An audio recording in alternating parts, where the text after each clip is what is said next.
Et pour revenir au lobbying, en fait, ce que j'ai vécu à Bruxelles, il paraît que c'est normal. Et donc il y a 3000 policy managers et 30 000 lobbyistes. Alors, tous les quarts d'heure, ils frappaient à ma porte.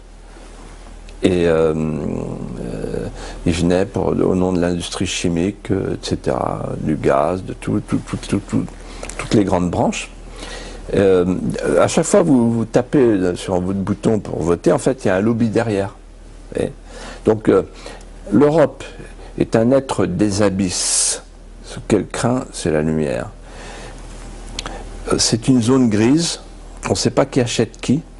Ce qui est certain, ce que j'ai vu, moi, de mes yeux vus, c'est qu'en fait, les commissaires sont des futurs lobbyistes et les lobbyistes sont des futurs commissaires. Donc il y a un mélange des genres qui porte à la prise illégale d'intérêt. Et ce à quoi vous avez fait allusion il y a un instant, j'y reviens, c'est une réunion qui a eu lieu le 17 mars 2007, à laquelle j'ai été mêlé par le plus grand des hasards, parce que j'avais des jours en retard, il fallait que je vienne pointer. Donc avec ma carte, je suis rentré, et là, il y avait des nœuds papes partout. Le pape, l'hyperclasse en fait. Ah bah c'était top, la super classe invisible. Et je reconnais Kissinger. Il y avait Brzezinski, il y avait des grands patrons, Anne Lauvergeon, il y avait avec des petites tables très bien achalandées. Et ils parlaient entre eux, puis il y a eu les discours, et je suis resté jusqu'au bout. Et en fait, ce que j'ai compris, c'est que c'était la trilatérale branche Europe.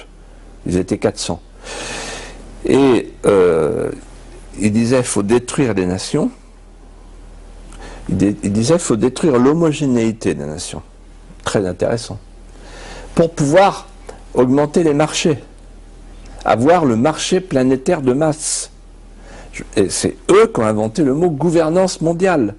Ils parlaient du réchauffement climatique. Il disait que dans les écoles, au lieu de dire aux enfants « sauvez votre pays, sauvez votre région, sauvez l'arbre qui est en face de chez vous », non, sauvez la planète, c'est là. Et il parlait de la nécessité de réunir dans le même combat les deux libéralismes, le libéralisme économique, en faisant sauter les frontières, et le libéralisme sociétal. Ils ont le droit de discuter entre eux, ce sont des chefs d'entreprise, vous discutez aussi avec des chefs d'entreprise, ils l'ont fait au Parlement européen, et pas forcément un complot. Absolument, c'est pas forcément un complot, ils n'ont pas besoin de comploter, ils ont le pouvoir. Ce que m'a dit un jour François Fillon, je lui ai dit, mais pourquoi tu vas au groupe Bilderberg? Parce qu'il est rentré, il a été agréé par le groupe Bilderberg, de même que son ami Alain Juppé l'année d'après.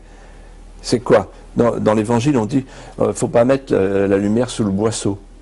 Ça vaut pour la franc-maçonnerie aussi. Pourquoi ils se cachent, ces gens-là? Pourquoi ils se cachent?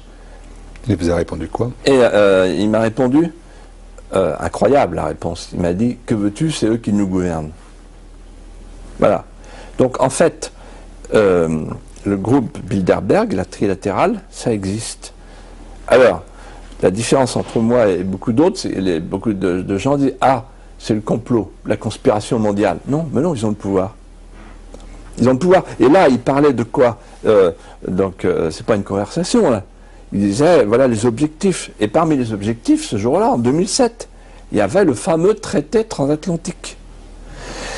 Et ce traité transatlantique qui se prépare, c'est un traité qui va installer un tribunal arbitral privé permettant aux entreprises multinationales, nationales, de traîner les États, de faire condamner les puissances publiques.